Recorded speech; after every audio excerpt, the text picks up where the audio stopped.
Boa tarde a todas, todos, todes. Meu nome é Giovana Cambroni, sou advogada, sou professora universitária, fui candidata a deputada federal pela Rede de Sustentabilidade pelo Estado do Rio de Janeiro. O Estado, como vocês sabem, possui uma complexidade muito grande, né? A gente conseguiu colocar um candidato inexpressivo durante todo o período de campanha do primeiro turno. Ele foi para o segundo turno com uma proporção de votos bastante grande, né? O Wilson Witzel, parece nome de cerveja, eu só consigo pronunciar... só consigo pronunciar Whitney Houston. Né? Seria melhor, talvez seria melhor. Né? E sou uma mulher trans. Né? Provavelmente, muitos dos senhores e das senhoras é a primeira vez que estão escutando uma mulher trans. E agradeço bastante a oportunidade da Fundação Fernando Henrique Cardoso e da APS ter me convidado para compor essa mesa e compartilhar um pouco dessa experiência de uma pessoa trans na política. Né? Fui candidata pela primeira vez, não tinha essa pretensão política de sê-lo antes, mas, no início do ano, nós compusemos uma frente de pessoas trans para a política.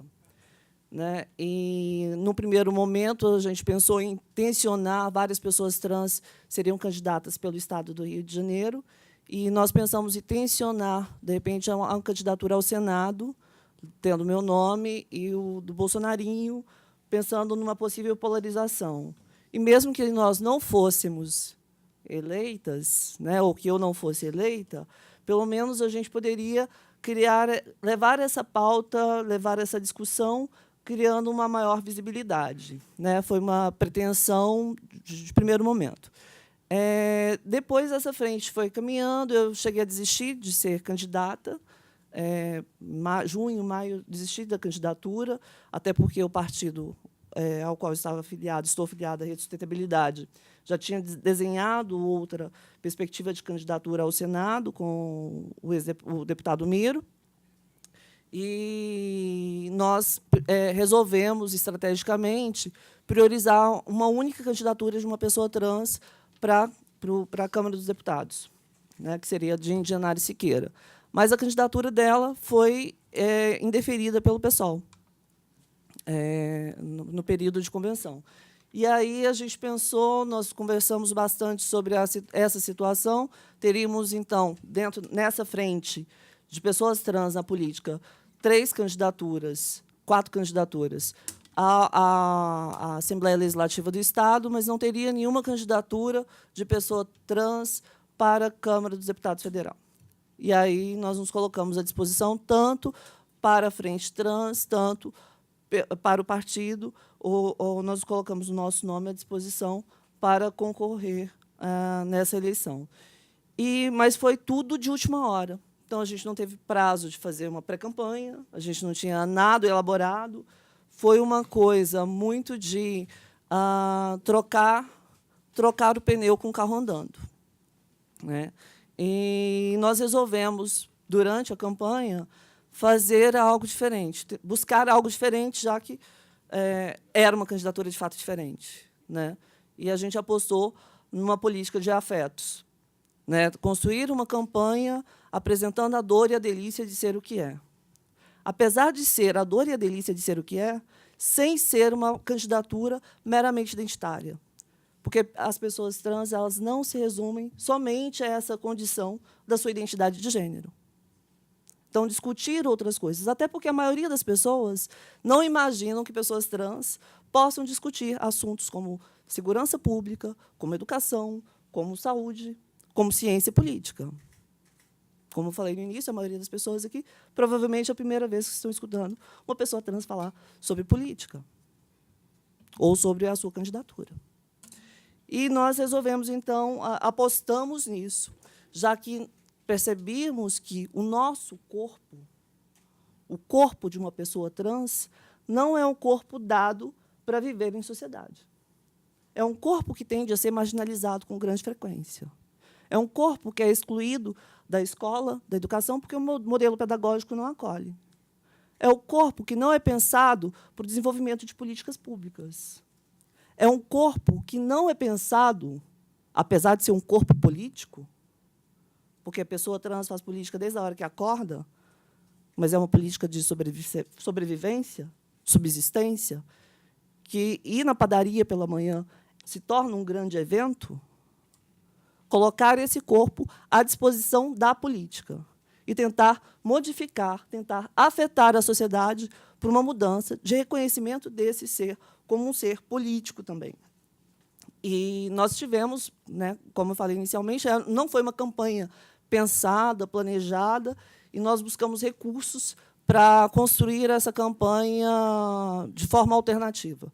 Então, sei lá, usei o Tinder, por exemplo, para tentar alcançar maior quantidade de pessoas, já que a gente não tinha muito tempo de TV, a gente não tinha recurso político, o material de campanha ficou pronto nos 10 últimos dias, ou seja, a nossa campanha, a gente teve uma votação inexpressiva para a eleição, mas, para mim, foi bastante positiva, porque foi um tempo muito curto, assim, de rua mesmo, de campanha, de ter material, de ter recurso. Eu fui banida do Tinder, não posso mais arrumar namorado. E fui banida mesmo. Estou revoltada com o Tinder. Né? Mas a gente tentou construir buscando outras alternativas. Os vídeos, a gente fez alguns vídeos, tentou utilizar, mas acho que, como o companheiro, mas fake news prevaleceu. Né? E, ao contrário, a gente priorizando essa política dos afetos, tentando discutir aquilo que os candidatos tradicionais eles não queriam discutir, porque poderiam perder voto, já que a gente tem essa onda conservadora, que transforma o gênero não mais em uma construção social, mas numa bandeira de cruzada, de tudo que envolve questões de gênero. As pessoas são contras? São contra? Né? Então, nos vídeos que nós postávamos e a gente promovia, vinha uma enxurrada de ataques de ódio, de discursos de ódio, de hashtag Bolsonaro 17, de vai a merda, cala a boca, você está falando merda. Posso falar merda? Não vai ser banida. Não vai ser banida. Mais suave, foi mais suave. Dos ataques que eu recebi, dos ataques que eu recebi, eu acho que falar merda era o mais suave. Então, basicamente, foi isso.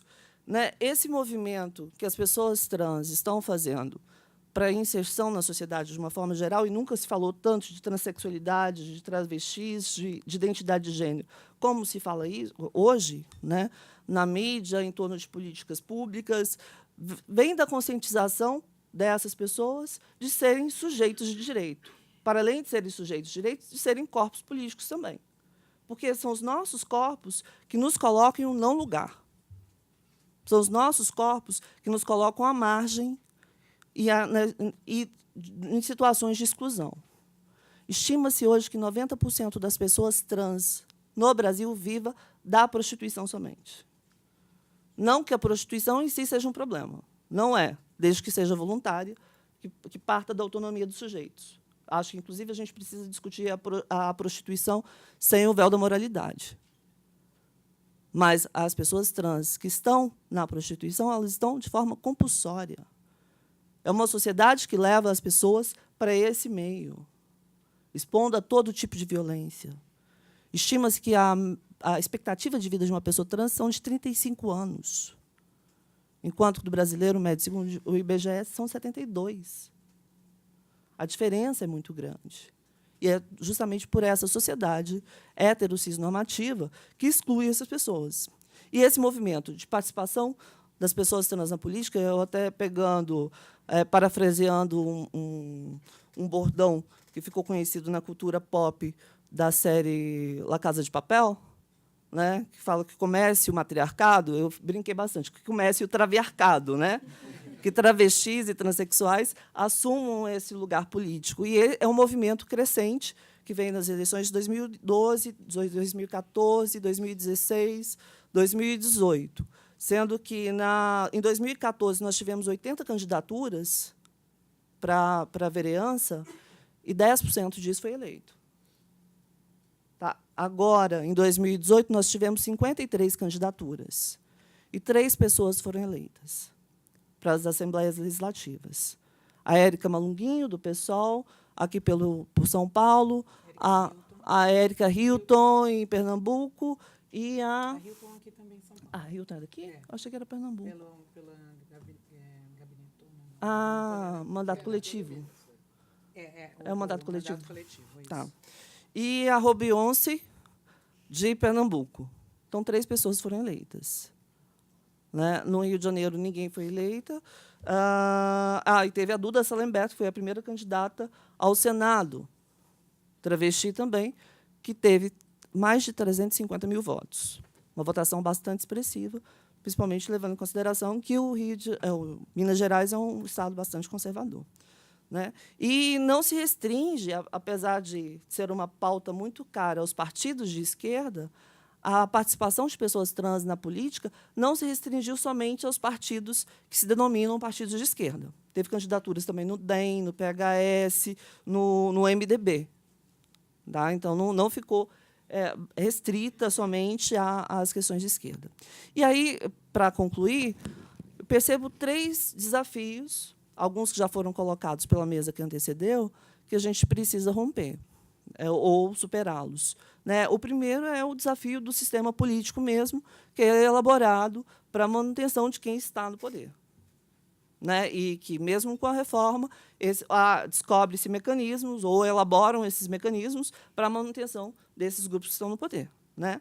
O outro desafio é romper a lógica dos partidos políticos, que não garantem espaços, são partidos políticos, normalmente, que têm a sua cacicagem própria, né? Alguns que têm uma transferência hereditária, quase, né? Como nas capitanias antigas, que transfere o poder para pai, para filho, enfim. Né? Então, a gente precisa romper essa lógica. Felizmente, o TSE ele teve decisões muito acertadas, pelo ponto de vista. Desligou? Alô? Qual que eu uso? Eu acho que tem um plano geral aí. Foi geral? Mas dá para ouvir, Dá não para ouvir, dá para ouvir. Então tá. O TSE que tomou algumas decisões, para mim, bastante acertadas, como a garantia do percentual de recursos financeiros, a garantia de tempo de TV para candidaturas femininas e considerando também as candidaturas de pessoas trans na cota percentual de gênero. E aí os partidos começaram a disputar muito, porque mulher sempre foi um problema para o partido, né? Compor essa cota. Um problema nesse sentido. Né? Como não é dado, a mulher não é sociabilizada para o meio político, para o meio público, acaba os partidos têm uma dificuldade enorme para ter uma composição adequada conforme prevê a lei. Né? Então, as candidaturas trans elas foram muito bem aceitas pelos partidos políticos, por isso que, inclusive, partidos de direita incluíram pessoas trans nas suas nominatas, porque eles precisavam de nomes femininos ou pessoas que fossem consideradas do gênero feminino para compor esse proporcional. E tentar entender ou romper a lógica da motivação de votos. Que várias pessoas chegavam, nossa, que legal a sua candidatura, você super me representa, bacana, preciso mesmo colocar trans, eleger trans, mas na hora da motivação de voto, o voto vai para o homem branco cisgênero.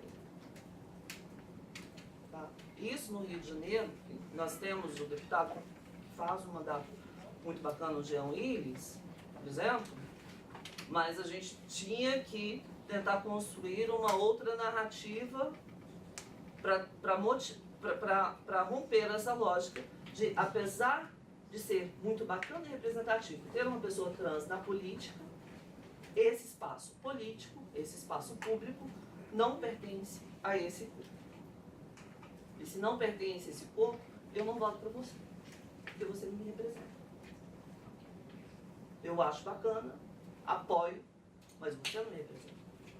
E essa foi uma lógica que a gente percebeu e que é preciso construir uma outra narrativa que fuja da heterossexualidade, que atenda ou que busque a representatividade desses corpos, que também não são feitos para a política. É isso, acho que encerra meu tempo. Obrigada.